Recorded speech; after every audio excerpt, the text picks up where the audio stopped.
CCTV footage viral, জাতীয় নিরাপত্তা নিয়ে প্রশ্ন তুললেন আসিফ মাহমুদ। বেনাপোল বন্দরে আমদানি রপ্তানি ও পণ্য খালাস শুরু। মহেশপুরে দণ্ড ভুলে এক হলেন বিএনপি নেতা হেলাল উদ্দিন ও আনিচুর। মহেশপুর ও বাগারপাড়া পৌরসভায় বাজেট ঘোষণা। সম্প্রীতির বাংলাদেশ গড়তে মোরেলগঞ্জে আন্তঃধর্মীয় সংলাপ। চৌগাছায় ইউনিয়ন পরিষদের সামনে থেকে 51 বস্তা সরকারি চাল জব্দ। কেশবপুরে বৈদ্যুতিক পিলার ভেঙে ট্রাক খাদে, এলাকা বিদ্যুৎহীন। দর্শক, গ্রামের কাগজের নিউজ ওয়ার্ল্ডে আপনাকে স্বাগত। রাতের আয়োজনে আপনাদের সাথে আছি আমি আনিকা জাহান অনামিকা। শুনছিলেন প্রধান শিরোনাম, এবার বিস্তারিত। তবে তার আগে আপডেট খবর পেতে গ্রামের কাগজের ইউটিউব চ্যানেল সাবস্ক্রাইব করুন এবং ওয়েবসাইট ভিজিট করুন। আর ফেসবুক পেজ ফলো করে রাখতেও ভুলবেন না। যাদের দায়িত্ব শত্রুর ওপর নজরদারি করে জাতীয় নিরাপত্তা নিশ্চিত করা, তারা এখন নিজেদের সব শক্তি ও জনগণের অর্থ ব্যয় করছে দেশের নাগরিকদের ওপর। নজরদারিতে ব্যস্ত বলে মন্তব্য করছেন অন্তর্বর্তী সরকারের উপদেষ্টা আসিফ মাহমুদ। আজ বিকেলে নিজের ভেরিফাইড ফেসবুক পেজে এক পোস্টে মন্তব্য করেন তিনি। আসিফ মাহমুদ ফেসবুক পোস্টে বলেন, গতকালকের ঘটনায় এটা বুঝতে পারলাম যে পিস্তল কেন, মিসাইল সঙ্গে রাখলেও আপনি কেউই নিরাপদ নয়। যেভাবে মুহূর্তের মধ্যেই দেশের প্রধান ইন্টারন্যাশনাল এয়ারপোর্টে সিসিটিভি ফুটেজ এজেন্সির মাধ্যমে বিদেশে অবস্থানরত কারো হাতে পৌঁছে গেল, তা রীতিমতো ভয়ঙ্কর। এরা চাইলে যে কোনো দেশি বা বিদেশি সন্ত্রাসী গোষ্ঠী, গুপ্ত হত্যাকারী কিংবা বিদেশি গোয়েন্দা সংস্থার কাছে আমাদের real time location schedule, sensitive information সহ কিংবা স্বার্থের বিনিময়ে যে কোনো কিছু পাচার করে দিতে পারে। তিনি আরও বলেন, আমি সরকারে আছি। আমার সঙ্গে যদি এমন ঘটনা ঘটতে পারে তাহলে সাধারণ নাগরিকদের জন্য পরিস্থিতি কতটা ভয়াবহ হতে পারে তা সহজেই বোঝা যায়। এই তথ্য সন্ত্রাসীদের শাস্তিই বা কী?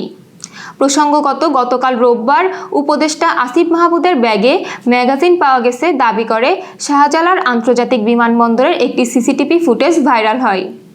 যদিও পরে বিষয়টি নিয়ে ব্যাখ্যা দিয়েছিলেন আসিফ মাহমুদ। যশোর সহ আঞ্চলিক সংবাদ। এনবিআর সংস্কার ঐক্য পরিষদ কমপ্লিট শাটডাউন কর্মসূচি প্রত্যাহার করায় আজ সকাল থেকে পুরোদমে বেনাপোল বন্দর দিয়ে দুদেশের মধ্যে আমদানি রপ্তানি বাণিজ্য ও পণ্য খালাস কার্যক্রম শুরু হয়েছে। ফলে কর্মচাঞ্চল্য ফিরে এসেছে গোটা বন্দর এলাকায়। 4000 বন্দর হ্যান্ডেলিং শ্রমিক কাজে যোগদান করেছে। কাস্টমস ও বন্দর কর্মকর্তাদের হিমশিম খেতে হচ্ছে পণ্য শুল্কায়ন ও খালাস দিতে। আমদানি রপ্তানি চালুর বিষয়টি নিশ্চিত করেছেন বেনাপোল বন্দরের পরিচালক শামীম হোসেন।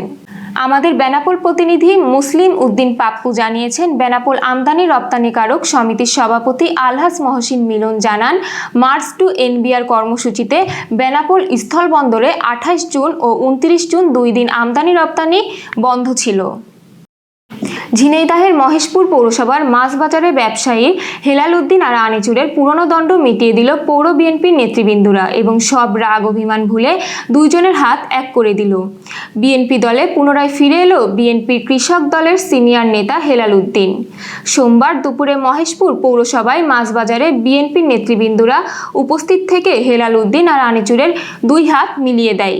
এ সময় উপস্থিত ছিলেন 6 নং নেপা ইউনিয়ন বিএনপির সিনিয়র সহ সাধারণ সম্পাদক ইশারুল হক গাজী, থানা বিএনপির তাঁতি বিষয়ক সম্পাদক ওলিয়ার রহমান, পৌর যুব দলের সভাপতি হারুন সহ অন্যান্য নেতৃবৃন্দ।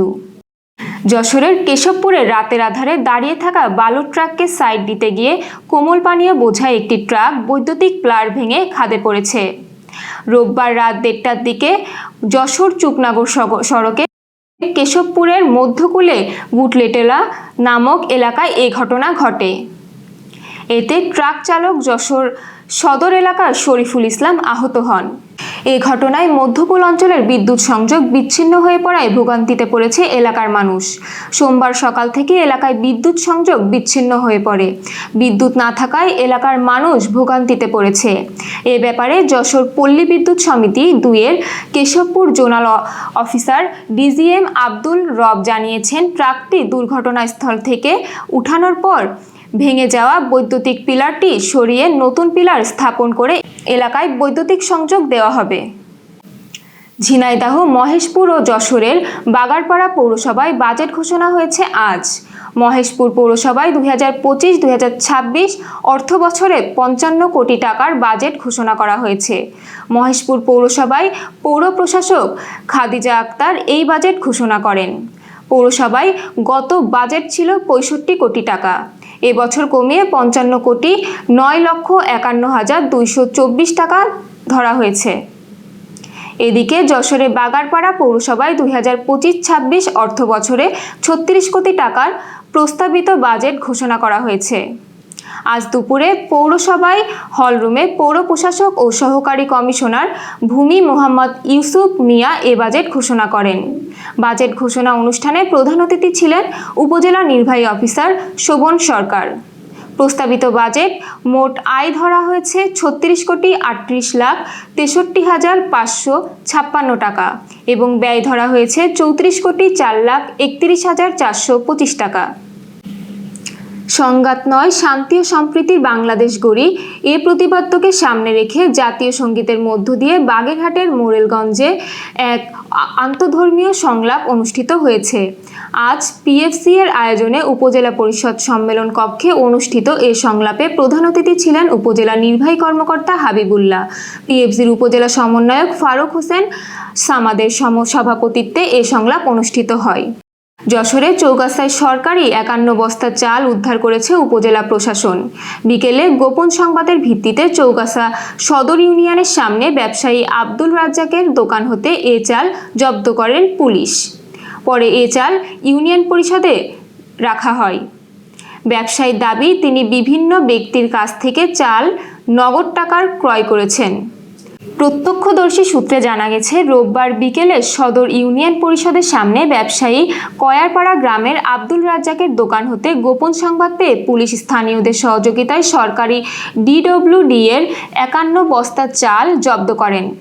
উপজেলা প্রশাসনের নির্দেশে সমুদায় চাল ইউনিয়ন পরিষদের সচিবের জিম্মায় রাখা হয়। Renaissance hospital and diagnostic centre. রেনেসাতেই মিলছে কম খরচে উন্নত সেবা, তাই নিশ্চিন্তে আমাদের সেবা নিন, সুস্থ থাকুন।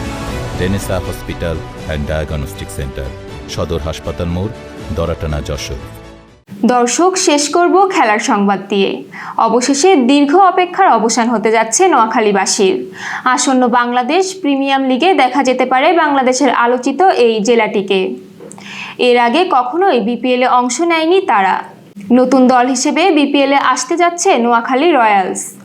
বিপিএলে অংশ নেওয়ার জন্য বাংলাদেশ ক্রিকেট বোর্ডের বিসিবি কাছে আবেদন জমা দিয়েছে নোয়াখালী রয়্যালস।